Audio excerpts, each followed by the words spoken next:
Til aften er jeg taget til Singlefest for seniorer, et initiativ, man har taget for at nedbryde ensomhed. Aftenen er stadig ung, men der er altså allerede rigtig god stemning. Se meget mere senere i udsendelsen. De seneste 10 år er antallet af singler herhjemme steget stødt, og særligt i den ældre del af befolkningen kan det at være enige også være lig med ensomhed. Så i folkehusene Skæring, Skødstrup og Lystrup har man taget et lidt anderledes initiativ for at skabe et fællesskab og komme netop ensomheden til livs. Nicoline Friis, hvad går det ud på? De har simpelthen arrangeret en singlefest for seniorer. Ja, det er jo næsten svært at stå stille herude, for musikken er godt i gang. Det er altså en aften, hvor de netop har overstået den lækre smørbrødsplatte, og nu spiller rockbandet Dusty Rock Rollers altså op til dans. Aldersgruppen spænder helt fra 60, og jeg har lige ladet mig høre, at den ældste er 94 år. Og festen slutter altså først, når den sidste forlader dansegulvet. Herover har jeg fundet Grete, som er en af dem, der har meldt sig til. Grete, hvordan kan det være, at du har meldt dig til arrangementet her til aften? Ja, det er lidt svært at høre måske. Hvordan kan det være, at du har meldt dig til arrangementet her til aften? Fordi det er så typisk, når Lisbeth laver noget, så bliver vi alle sammen glade og i godt humør.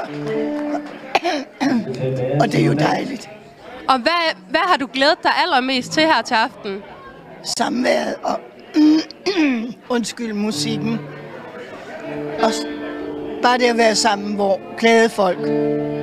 Og mens de lige holder en pause herover, kan jeg måske lige være heldig at snuppe Lisbeth, som lige netop har stoppet sin sving op. Lisbeth, i pausen her på din sving op, hvorfor er det, at du arrangerer det her? Hvordan kan det være, at I har valgt at holde sådan et her arrangement?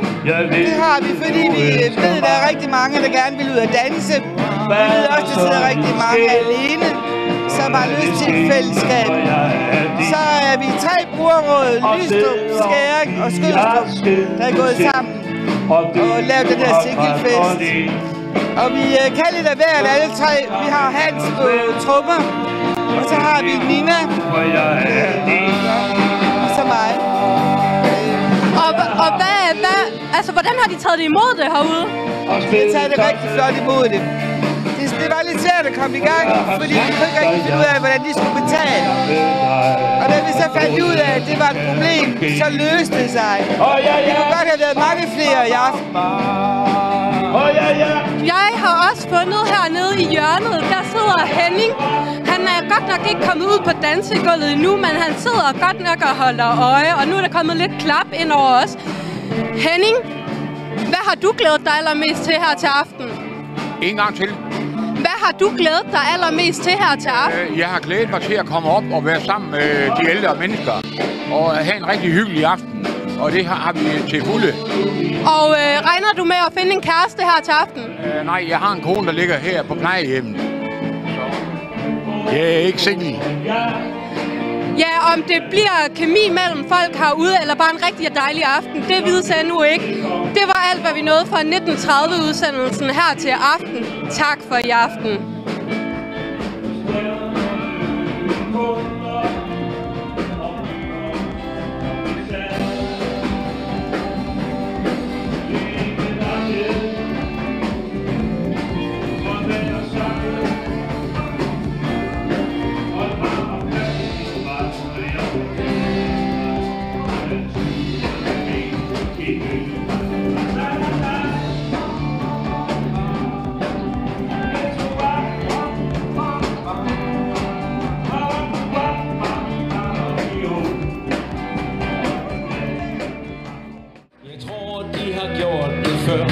Godt humør, der er glæde og samvær. Det er dejligt at se sådan nogle glade mennesker, og de danser, og de hygger, og de spiser. Jeg tænker, jeg kigger lidt rundt, og de kender jo ikke hinanden, så det er jo helt fantastisk, at de falder sammen. Vi må ikke sige nej, for når natten er omme, så går vi hver sin vej.